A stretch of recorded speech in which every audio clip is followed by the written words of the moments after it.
యేసుప్రభు వారు బాల్యంలో ఉన్నప్పుడు ఏటేటా కూడా యెరూషలేముకు వెళ్ళి యెరూషలేములో ఉన్న గ్రంథపు చుట్టలను చదువుకుంటూ ఉండేవాడు. యేసుప్రభు వారు మాట్లాడిన మాటలు ఏవైతే ఉన్నవో పరలోకం నుంచి తెచ్చుకున్న మాటలు కాదవి.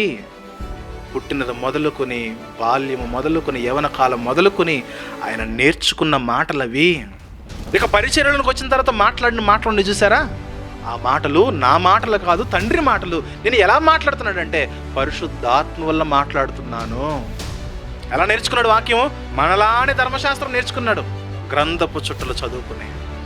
మరి ఎలా మాట్లాడాడనంటే పరిశుద్ధాత్మను కలిగి ఉండి పరలోకం నుంచి తండ్రి పంపిస్తున్న ప్రతి వాక్కును కూడా ప్రజలకు ఆయన వివరించాడు.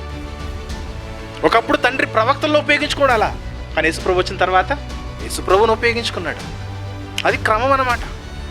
ఆయన దేవుడు కదండి అన్ని అలా కాదు. ఆయన ఎంత దేవుడో ఈ లోకంలో యేసుప్రభు వారు బ్రతికిన కాలంలో ఆయన అంత మానవుడుగా కూడా సమానమైన మానవుడు, సమానమైన దేవుడు. కాబట్టి గమనించండి, ఆయన మనవలే శోధించబడ్డాడు, మనవలే నేర్చుకున్నాడు. మనం కూడా నేర్చుకోవాలి.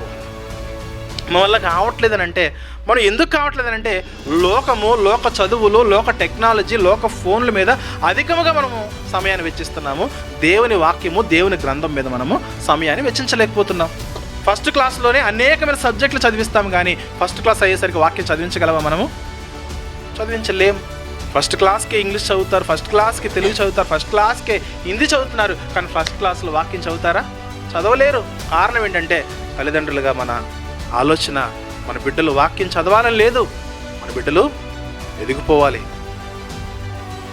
ఎంత ఎత్తు ఎదిగి లోకంలో ఎంత సంపాదిస్తే ఏం ప్రయోజనం చెప్పండి? ఒకడు లోకమంతా సంపాదించుకుని క్రీస్తును కలిగి లేకపోతే వాడి జీవితం ఏమవుతుంది చెప్పండి?